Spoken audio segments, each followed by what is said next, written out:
They ripped my dress before the gala, laughing as if it were a joke, their voices sharp with cruelty.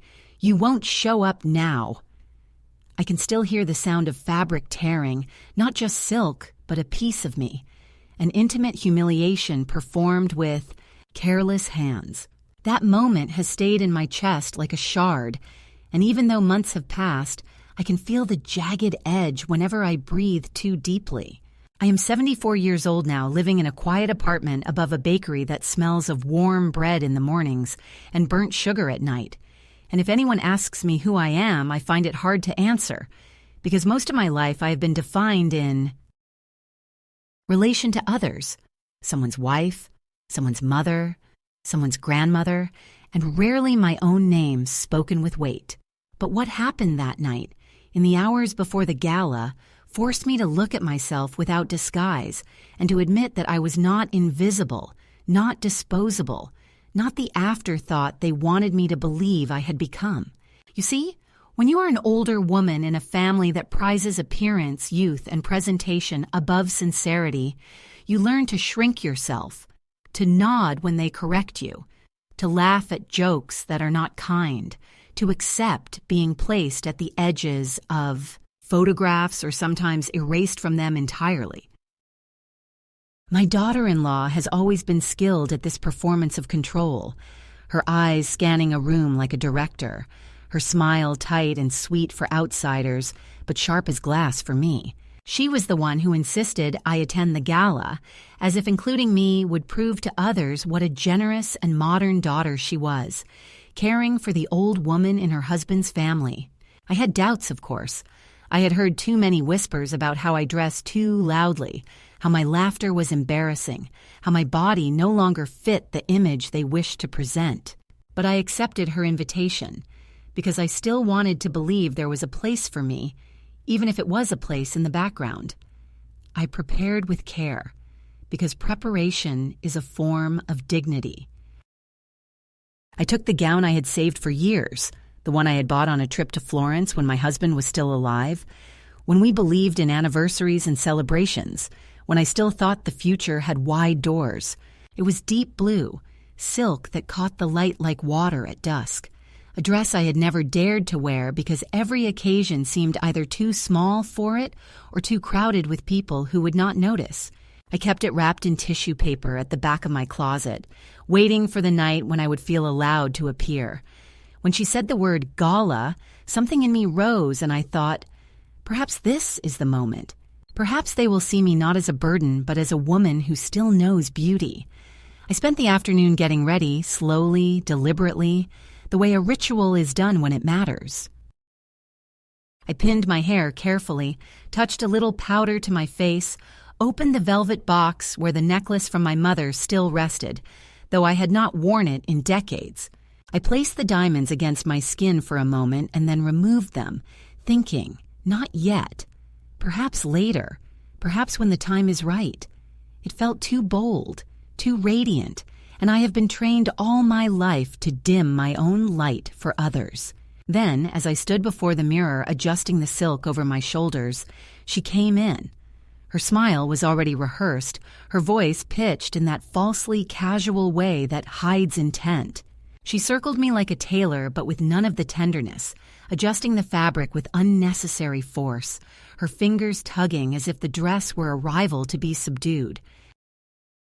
My son lingered at the doorway, silent, his eyes avoiding mine as though watching would implicate him in something he did not want to acknowledge. And then it happened. The sharp, deliberate pull, the sound of fabric splitting, the gasp that escaped my throat before I could silence it. She laughed immediately, that brittle laugh of hers, and said, "Oh, how clumsy. I suppose you won't show up now. Really, it's for the best. You'd only feel out of place." My son did not move. He did not defend me, did not protest, did not even look shocked. He simply shifted his weight and muttered something about the car being ready. That was the moment, the exact second when I understood with full clarity that I was not just excluded accidentally, not just overlooked out of thoughtlessness, but actively erased, deliberately diminished. They wanted me not there, not visible, not remembered. I sat down heavily on the chair by the window, clutching the torn silk in my lap, my heart pounding like an old clock forced to run too fast. They left soon after, her perfume trailing behind like smoke, his silence heavier than any insult. I heard the front door close, the car start, the fading sound of their departure, and I sat there alone in a half-ruined gown with the taste of shame bitter in my mouth. It is a peculiar pain, the pain of being told without words that your presence is not wanted, that you embarrass the very people you gave your body, your labor, your youth to. I wanted to cry, but the tears would not come. I wanted to scream, but my voice stayed locked in my throat. Instead, I folded the torn fabric carefully, as if preserving a relic, because that was what it felt like, a sacred injury. As night fell outside the window, I stared at my reflection. The ruined dress, the tired face, the lines etched by years of service, compromise, silence. I thought of my mother, who had once told me in a moment of anger and love, "Do not let them dress you in shame. Wear your wounds as embroidery. Make them art, not chains." At the time, I had dismissed it as a strange saying, but now it returned with startling clarity, and I realized she'd been preparing me for this very moment, when my worth would be questioned not by strangers, but by my own blood. I sat there 74 years old, abandoned in a room meant to humiliate me, and instead of crumbling into the role they had written, I began to feel something stir, something I had not felt in years, something close to defiance, something close to life. I remained seated long after they had gone, listening to the silence of the house, a silence that was not peace but vacancy, a silence that felt curated for me, like a cage without bars where they had placed me so I would not interfere with the show. They were about to stage at the Gala. For some time, I told myself that perhaps she had been careless, that maybe the dress had torn by accident, that maybe tomorrow there would be apologies and explanations. But even as I tried to invent excuses for them, my body knew the truth, because cruelty has a distinct taste, metallic and bitter, and once you have swallowed it, you cannot pretend it was sugar. I thought about the car engine fading into the distance, about the sound of their laughter in the hallway, about the way my son's eyes avoided mine, and I knew with certainty that this was no mistake, no slip of the hand, no accident of fabric. This was a decision, and decisions carry intention, and intention carries meaning. They wanted me to stay behind. When I could finally stand, my knees stiff from sitting too long in stillness, I went to the bathroom and looked at myself under the harsh light. The tear in the dress was not catastrophic, only a jagged line near the waist where the silk had given way. But it was enough to make the gown unwearable in polite company, enough to make me hesitate, enough to humiliate. I traced the rip with my fingers and felt something raw rise in my chest, a mix of grief and fury that had nowhere to go. I washed my face, dried it with the rough towel, and sat on the edge of the tub, waiting for tears that still refused to come. I thought of all the years I had waited in other rooms for them, in kitchens while they finished their conversations, in cars while they finished their calls, in guest rooms while they laughed downstairs, and I realized this waiting was not new. It was simply sharper, clearer, impossible to disguise. It was almost 8 when the phone rang. I knew without looking that it was her, calling not to check on me, not to see if I was hurt, but to leave a message of performance, a line of concern rehearsed for an audience that was not me. I did not answer. The machine picked up and her voice filled the room, light, casual, dripping with false sweetness. "Martha, we're just arriving. Everything's so busy. I do hope you're comfortable at home. Don't worry about tonight. It's really not your scene. We'll bring you some photos tomorrow." Photos. As if proof of my exclusion could be delivered as consolation. I deleted the message without listening to the end. That was the catalyst. Not the ripping of the dress itself, but the recognition that the erasure was complete. that they had scripted me out of their world not with malice disguised as accident, but with conscious calculation. I could feel the weight of years of smaller acts pressing against this one moment like stones stacked into a wall. The times they told me my laughter was too loud, the times they corrected the way I told a story, the times they reminded me to wear something neutral so as not to clash with the photos, the times they called me mom in public but never mother, as if the softer word would make me less visible.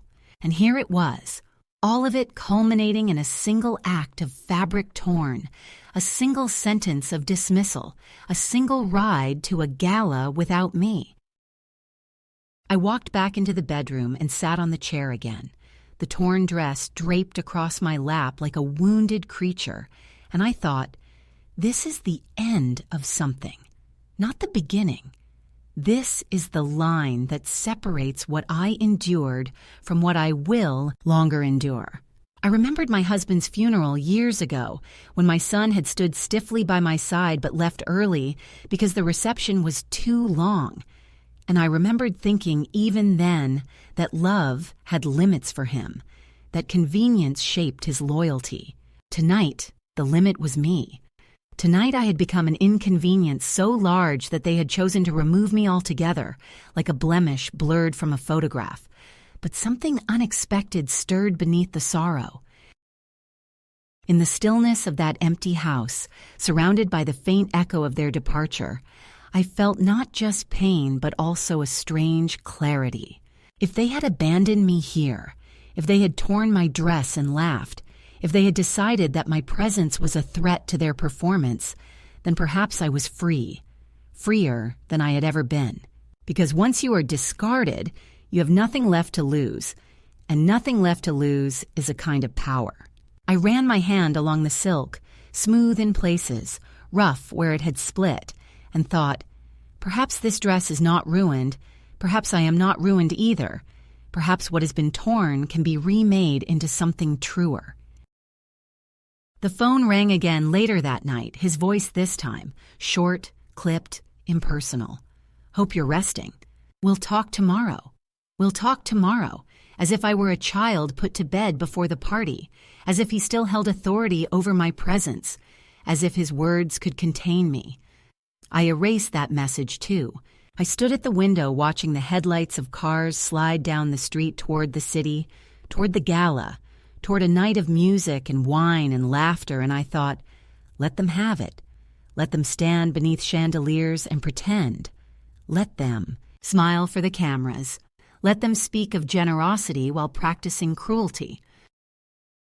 I will not wait here like a servant polishing silver for a table where I am not invited. That realization was the true betrayal and the true beginning. It was not just the dress that had been ripped, but the veil of illusion I had lived under, the illusion that I still belonged to them, that blood was enough to secure love, that sacrifice would be remembered. In that moment, I understood that belonging must be chosen on both sides, and they had chosen to exclude me. So I would choose differently. I would choose myself. I would choose to stand, even in torn silk, even in the shadow of their contempt. I would choose to leave the waiting room forever. The house was unbearably quiet after their departure, a kind of silence that does not soothe but gnaws at the edges of thought, and I sat there for some time with the torn gown across my knees, unable to decide whether to place it carefully back in, its box as though preserving a corpse, or to drop it into the trash where they clearly believed it belonged, and the indecision itself felt like another humiliation, because I could no longer pretend the gown was only fabric.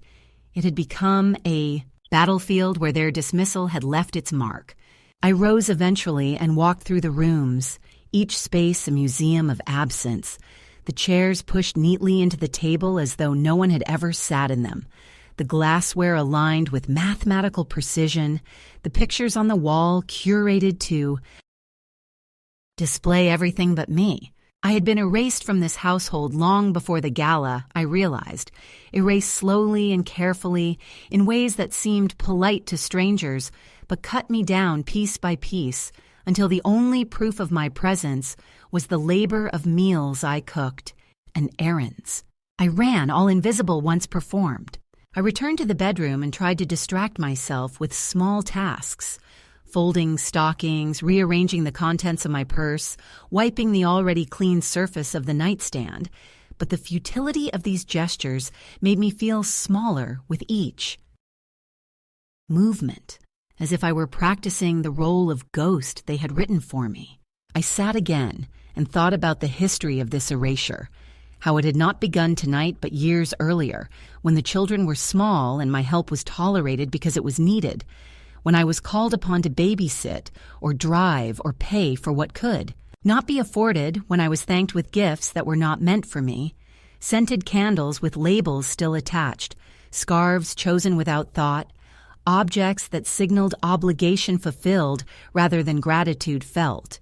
At the time I told myself it did not matter, that I gave for love and not recognition, but as I grew older, I saw the pattern for what it was. They valued my usefulness, but not my being. And now that my usefulness had diminished, they saw no reason to maintain the illusion. The escalation was not dramatic, not yet, but insidious in its quietness.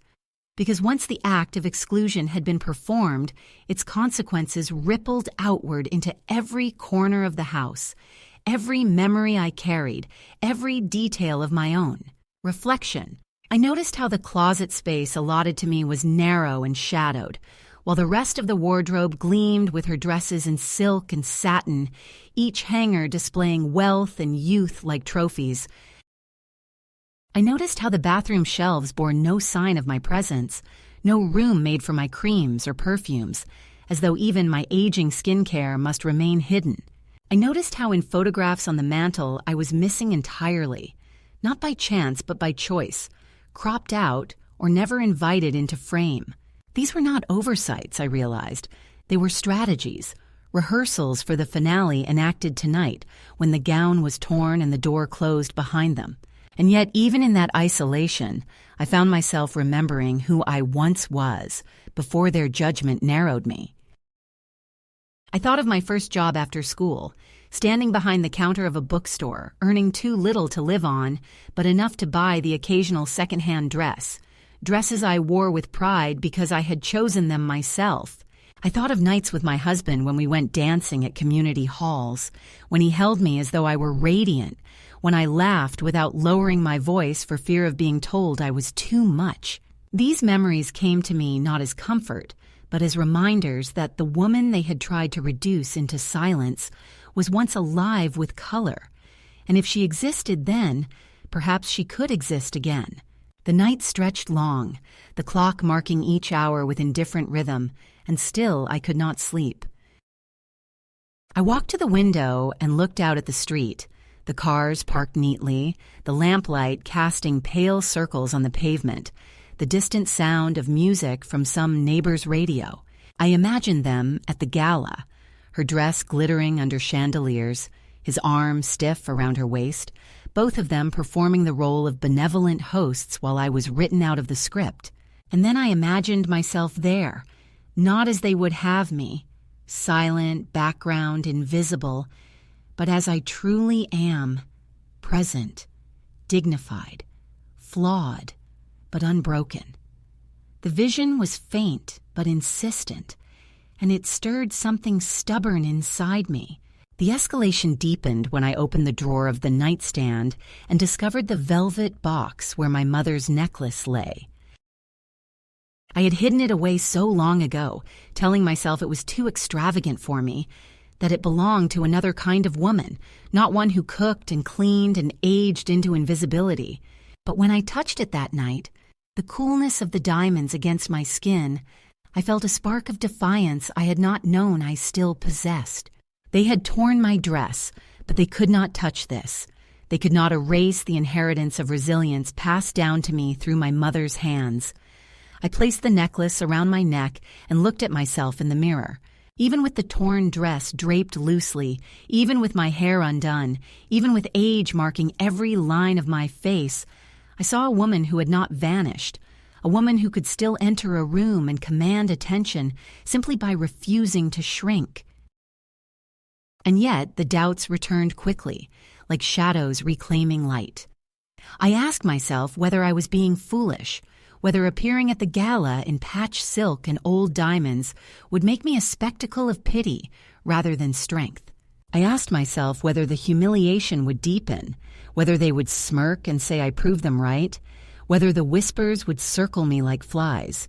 These fears were real, and they gnawed at me as I paced the room, but beneath them lay another truth, stronger still.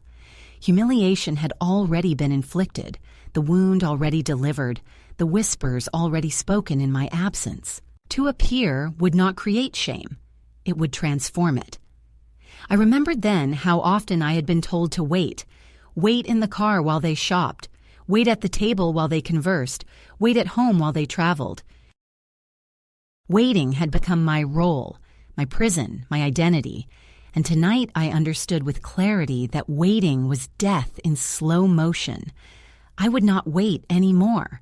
Even if I failed, even if I walked into that room and no one looked up, even if they laughed, it would be different because it would be on my terms, my decision, my appearance. As the hours slipped past midnight, I made my choice. Tomorrow I would not hide. I would not stay behind like discarded furniture. Tomorrow I would repair what had been torn, not perfectly, perhaps not beautifully, but sufficiently, and I would wear it with the diamonds as if both fabric and stone had been meant for that moment. Tomorrow I would walk through those doors not to reclaim their approval, for that had already been forfeited, but to reclaim myself, the self they had tried to bury beneath silence and dismissal. When I finally lay down to rest, the dress folded carefully beside me, the necklace still cool around my throat, I felt the ache of years in my bones, but also a strange new steadiness. They had escalated their cruelty by abandoning me tonight, but in doing so, they had escalated something else as well. My resolve. And that, I thought, as sleep finally touched my eyes, would be the part they never expected, the part they would never be able to control. The morning after their departure arrived not with the freshness of new light, but with the heaviness of unfinished reckoning, and I woke as though I had not slept at all, my eyes swollen from holding back tears that never came, my body stiff from lying beside the folded dress and the necklace that still pressed faintly into my throat, like a reminder that dignity, once claimed, does not easily let go.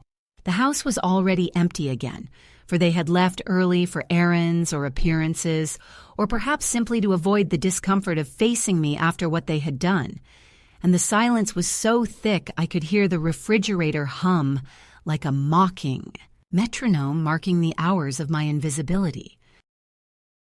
I brewed coffee just for myself, poured it into a chipped cup rather than the pristine set they reserved for guests, and sat by the window watching the street fill slowly with ordinary life. And in that ordinariness, I felt a strange sense of contrast. The world outside moved on, unaware, unbothered, while within me everything had shifted irreversibly. I looked again at the dress, at the jagged tear that ran like an insult through the silk, and I realized that leaving it folded in its wounded state would mean conceding defeat, accepting that their cruelty had achieved its aim. So I gathered my coat and placed the gown carefully over my arm, and without telling anyone where I was going, I walked to the small square of shops a few blocks away, my steps uncertain at first, my heart pounding not from exertion but from fear of being seen in daylight after such humiliation. Yet as I walked, the winter air biting gently at my face, I felt something awaken, the rhythm of my own will, the faint but steady beat of resistance. There was a tailor's shop tucked between a florist and a shoe repair, a place I remembered passing countless times but never entering. and when I pushed open the door, a small bell chimed overhead, and the smell of fabric and dust enveloped me. Behind the counter stood a man older than me, his hands marked with the delicate scars of needles and years. And when he looked up, recognition flickered in his eyes. He remembered me, though decades had passed, because once he had altered a dress for me when I was a bride, and later he had stitched a suit for my husband when we were still building a life together.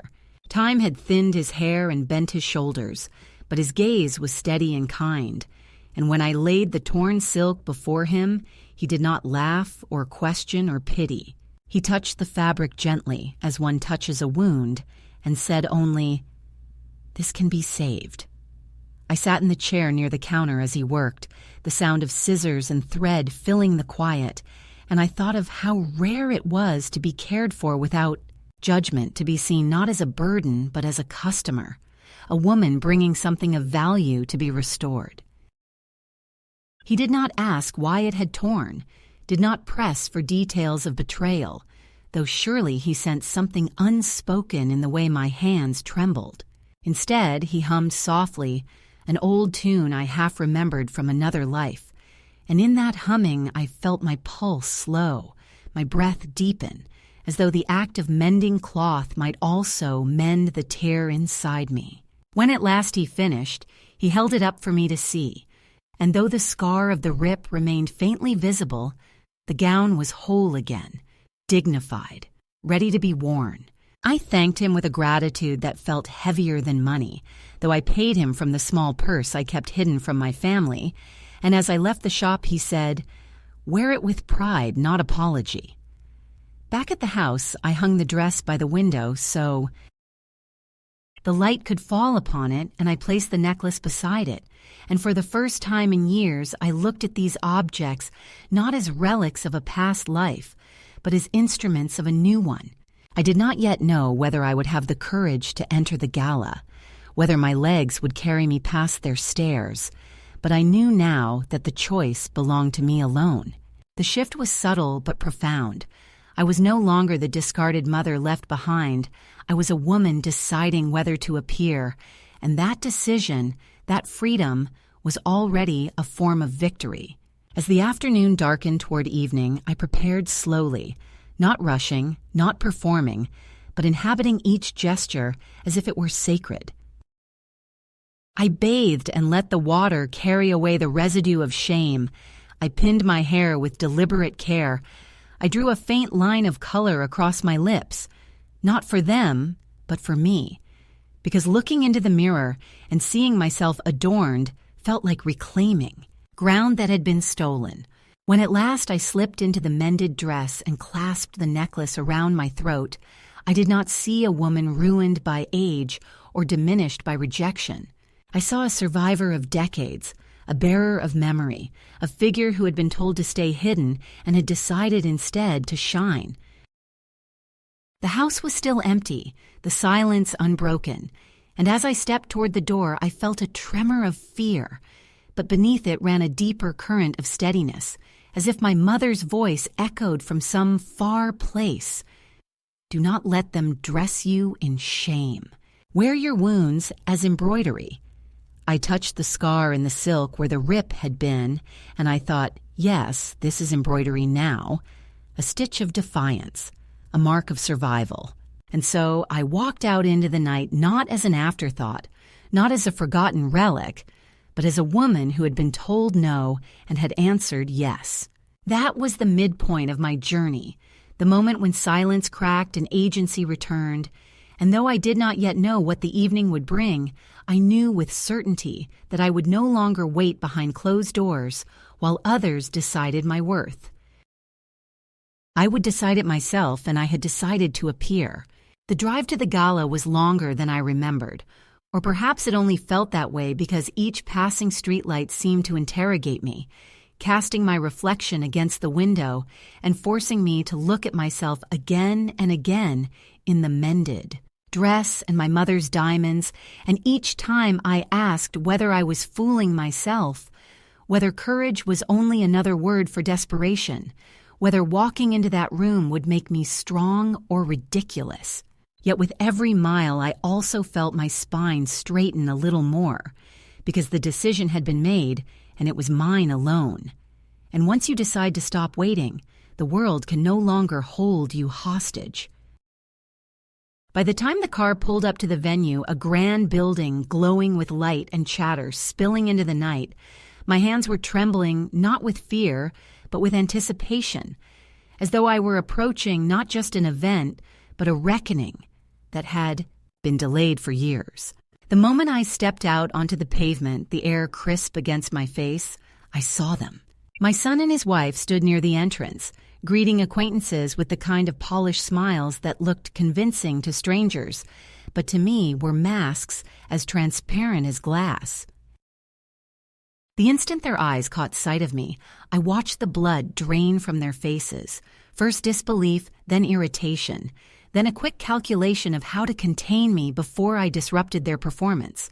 She was the first to recover, smoothing her features into a smile that did not reach her eyes, striding forward with arms half raised as though to embrace me, but instead grasping my elbow with unnecessary force. "Mother, you shouldn't have troubled yourself," she said, her voice pitched just loud enough for those around to hear the veneer of concern. "It's so late, and the evening is already underway. Really, you'll be much more comfortable at home." I looked at her, at the immaculate lines of her gown, at the perfect sheen of her hair, at the effort she had poured into being admired, and I thought of how much of my own life had been spent ensuring the comfort of others while mine was disregarded. For once, I did not answer with politeness. I stepped past her grip, forcing her hand to fall away, and walked toward the doors. My son tried next, his voice lower, more urgent, almost pleading. "Mom, this isn't the best idea. It's a members' event, very formal. People will be watching and you'll feel out of place. Please don't make this harder than it has to be." I stopped just long enough to turn and meet his eyes. The same eyes I once watched light up when he blew out birthday candles, the same eyes that had avoided mine when the gown was torn. And I said, calmly, "I will feel out of place only if I let myself." His mouth opened as though to reply, but no words came, and I turned back and pushed open the doors. The noise inside washed over me like a tide. The clinking of glasses, the murmur of conversation, the occasional burst of laughter pitched a little too high, the rustle of expensive fabrics. Chandeliers cast golden light that reflected off polished floors, and for a moment I faltered, feeling the weight of so many eyes, wondering if they truly were all fixed on me or if I had simply carried my fear inside. But then a small miracle occurred. A woman approached, older than me perhaps, her hair silver and her posture proud, and she smiled warmly. "You must be Mrs. Harlow," she said, pronouncing the name with respect. "I remember your contribution years ago when the foundation first began. Without donors like you, we wouldn't even be here tonight." Her words struck me with the force of revelation, because while my own family had tried to erase my place in this world, here was a stranger reminding me that it had already been recorded in the fabric of the institution itself. My name was not theirs to erase. The recognition spread quietly through the room. Another man, a board member with whom I had corresponded decades earlier, greeted me with a nod of familiarity. A program booklet listed my name among founding sponsors.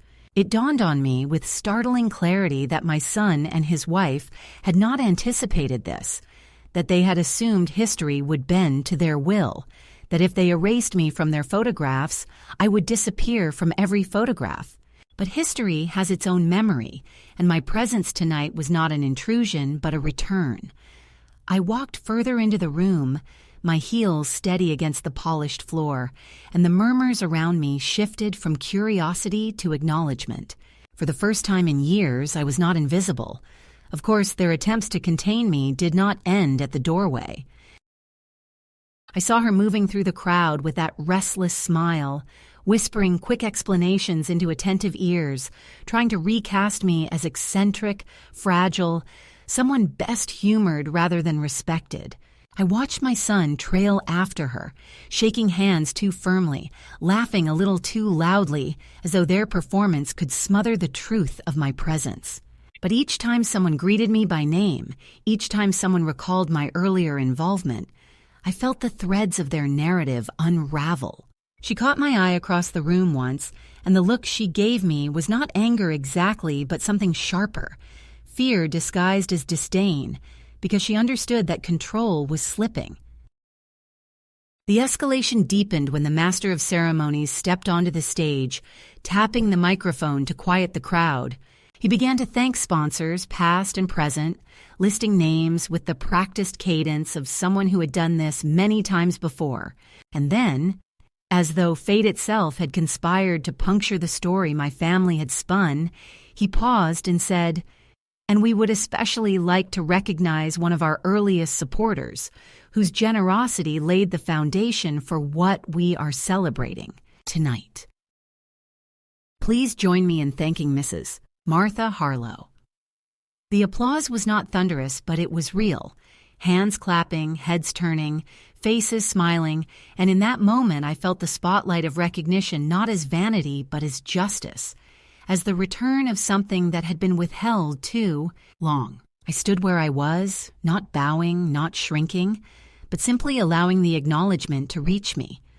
Across the room, my son shifted uncomfortably, his face tight, while she looked down at her glass as though it contained an escape. Their discomfort was a mirror of my liberation, and I understood then that appearances, no matter how carefully curated, can shatter in an instant when truth asserts itself. They had tried to make me absent, and here I was, present, visible, undeniable. Later, as the evening unfolded, I found myself in quiet conversation with a woman seated near the edge of the hall. Someone perhaps in her 80s with a cane propped beside her chair. She leaned toward me and whispered, "I saw what they tried to do at the entrance. You are not the first.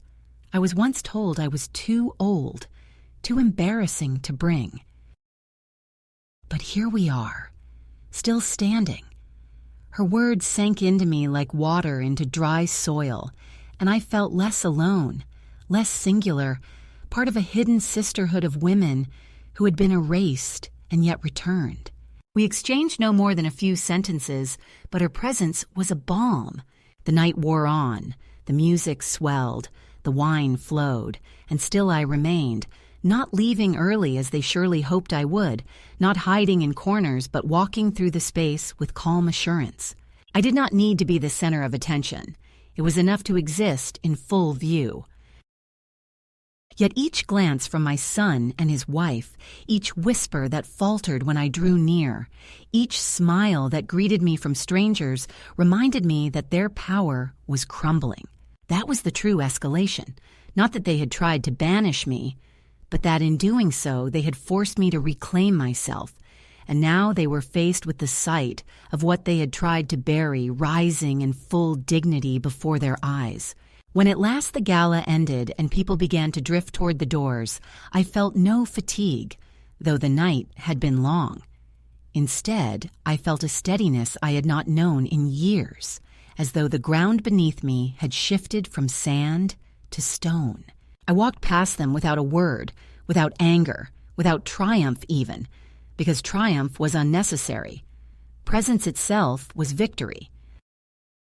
Outside, the cold night air welcomed me like an ally, crisp and sharp, and I breathed it deeply, thinking, they may continue to plot, to whisper, to rewrite, but they can no longer deny that I showed up, that I was seen, that I remained, and that knowledge, that unassailable fact, was the escalation they had not foreseen.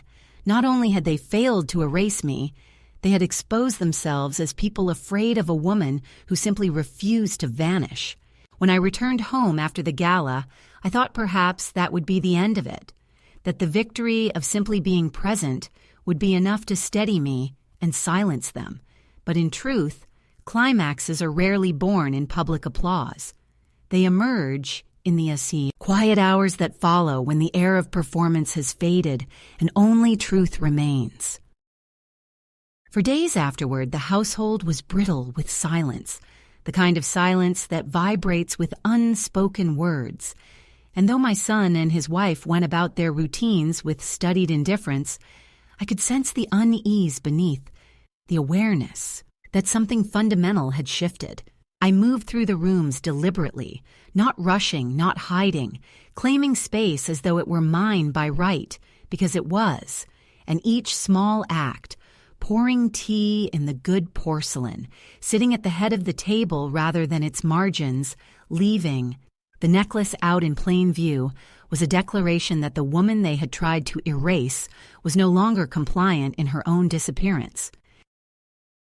But it was not enough to live in defiance within the walls of a house where they still sought to diminish me. The true climax required more than survival. It required action, a gesture irreversible, one that would mark the boundary between the years of erasure and the years to come. It arrived almost without planning on a morning when the mail brought a letter from the foundation thanking me formally for my attendance at the gala and for my historic contributions, enclosing a photograph in which I stood at the center of a group of donors, visible, undeniable, smiling not because I had been allowed, but because I had claimed. I held that letter in my hands, and something inside me hardened into resolve. I would no longer live in their house of shadows. I would no longer be their secret, their inconvenience, their hidden labor. I would live openly, visibly, on my own terms. So I began quietly gathering what was mine. The books I loved, the photographs where I was still present, the jewelry that had belonged to my mother, the clothing that carried memories of a self they could not erase. I did not announce it, did not ask permission, because asking would have meant acknowledging their authority, and that authority had expired. When my son noticed and asked hesitantly what I was doing, I told him simply, "I am preparing to live where I am not erased." His face registered shock, confusion, perhaps even a flash of shame, but he said nothing, and in his silence I recognized again the same weakness that had allowed her cruelty in the first place. The final act came when I signed the lease on a small apartment above the bakery, where the scent of bread greeted me each dawn. It was not grand, not the kind of place that would impress their circle, but it was mine. And within those walls, my existence required no justification. On the day I left, I dressed not in mourning, but in celebration. The mended gown once more, the diamonds at my throat, the very symbols they had tried to use against me, now reclaimed as emblems of survival. I walked out carrying my suitcase with the steady dignity of someone who chooses departure rather than waits for exile. And I knew that though they might speak of me with disdain, though they might reduce my story to whispers of eccentricity or stubbornness, the truth was carved in stone. I had walked out by choice, and choice is power. The climax, however, was not the leaving itself, but the act that followed. I returned to the foundation with the photograph they had sent me and offered them a donation in my own name, modest compared to what I had once given, but enough to be acknowledged. I asked that the plaque in the entryway, long tarnished, be polished and displayed again, not hidden behind newer names. And when the director thanked me, I said clearly, "Do not thank my family. Thank me." I gave, and I still give, that sentence, spoken aloud in a public office, felt like a blade cutting through years of silenced identity. It was irreversible, a statement that restored me to history and denied them the ability to rewrite it. In that moment, I felt no rage, no bitterness, only a calm clarity, as if all the years of swallowing indignities had crystallized into one unshakable truth. I exist, and my existence is not negotiable. The woman in the mirror who once doubted her worth, who thought the torn dress was a death sentence, was gone.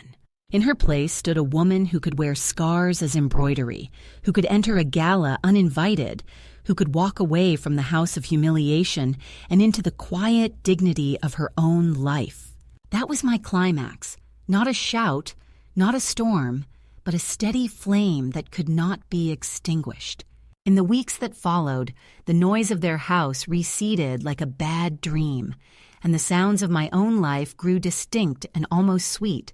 The bakery downstairs waking before dawn with a clatter of trays and the hiss of steam, the pigeons on the ledge bickering like old men, the radiator ticking its steady reassurance, and in that modest chorus I learned a new way to measure time that did not depend on anyone else's schedule or approval. I rose early because I wanted to feel the first heat of bread through the floorboards. I walked to the tailor with a tin of tea biscuits and found him mending a hem with the same reverence he had given my dress. I brought flowers to the foundation lobby on the day they rehung the polished plaque, and when I saw my name, unhidden and unarguable, I felt neither triumph nor spite, but a quiet alignment, as if my bones had clicked back into place after a long dislocation. And returning home, I set the photograph from the gala on my small kitchen shelf, not as a trophy, but as a witness, a proof that presence, once chosen, does not need to shout to remain. I kept the mended dress on a wooden hanger where the light could find it in the afternoon and show the careful seam like a soft scar that had learned not to ache, and I kept my mother's necklace in its velvet box on the table by the window, not locked away as a secret of better days, but near at hand like a tool, something useful and earned. And sometimes, when the morning was gloomy or the headlines too loud, I fastened it around my throat while buttering toast at the sink, laughing at myself and loving the private ceremony of it, because I had finally understood that dignity does not belong only to ballrooms and programs and speeches. It can sit beside a chipped mug and a plate with a crack and still be whole. There were messages, of course, the kind that arrived too late and asked the wrong questions, his voice cautious and managerial, insisting we discuss practical arrangements and reputations and narratives. Her voice sugar-dipped and defensive, neither of them naming what mattered, and I answered none of it because explanation is a cousin of permission, and I was finished with both. Instead, I wrote one letter that said everything I needed to say without inviting argument, a letter that began with my full name and ended with my forward address and the sentence I wished I had learned decades ago, that I will meet you only where I am not erased. And I walked it to the post box myself, standing there longer than necessary to watch the red mouth close over it like a final blessing. I made a habit of small freedoms, slow ones and inexpensive.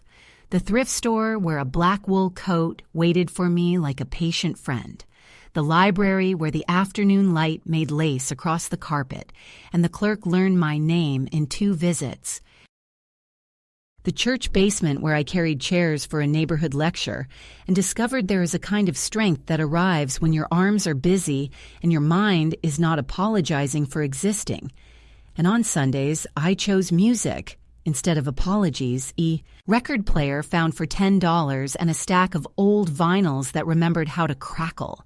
And in the doorway between my little kitchen and my little living room, I practiced standing with my shoulders open, not as a challenge, but as a promise to myself that I would never again fold into the smallest version of me so that someone else could feel taller. I do not claim that the hurt dissolved. Grief is a tide with its own stubborn calendar, and sometimes it lifts without warning. I will be slicing pears, and the memory of hands ripping silk will tilt the room. But now the tide meets a shoreline that belongs to me, and after it withdraws, it leaves small gifts I did not expect, a confidence in refusing invitations that smell of performance, a patience for quiet work, an appetite for my own company, and the understanding that love without respect is only choreography, and I am done dancing for other people's mirrors. The tailor has begun closing his shop earlier, and he jokes that I am to blame because biscuits at 3 are the enemy of industry. The baker saves me the end pieces of the country loaf because he says I bite like a soldier. The woman at the foundation front desk wears her fiercest lipstick on Wednesdays because I told her once that bravery sometimes starts in the bathroom mirror, and in their ordinary kindness, I recognize the family I was always told could be found only in blood. Perhaps blood is louder, but kindness is truer, and I have chosen to live where truth is audible.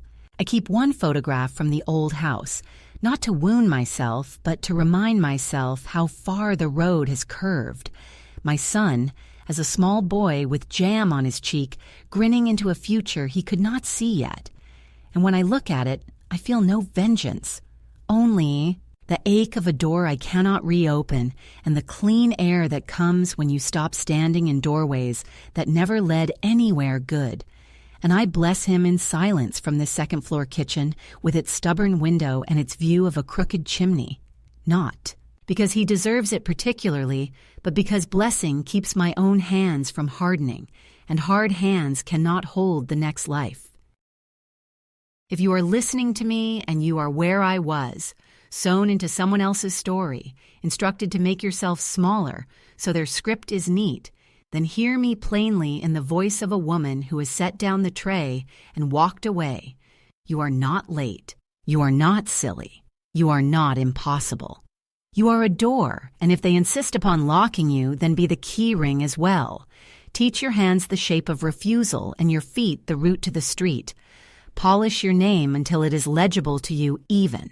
If no one else reads it, and when they say you will not show up, let the night open like a sleeve and walk through wearing whatever tells the truth, even if it is a dress stitched back together and a necklace you used to think was too much. It is not. Too much? You are not too much. You are exactly sufficient. And the world, which is to say the small territory you can actually touch, will meet you with bread and steam and real voices when you claim it. I do not know what I will wear next season, or whether the coat will outlast the winter, or if the plaque will tarnish again and need another cloth. But I know this with a steadiness that does not tremble anymore. I will not apologize for arriving, and I will not ask permission to remain. And if they ever again try to strip me of my place with laughter that cuts like wire, I will answer in the only language that matters now. I will answer by entering. And if there is light, I will let it find the seam and the diamonds, and if there is no light, I will carry my own.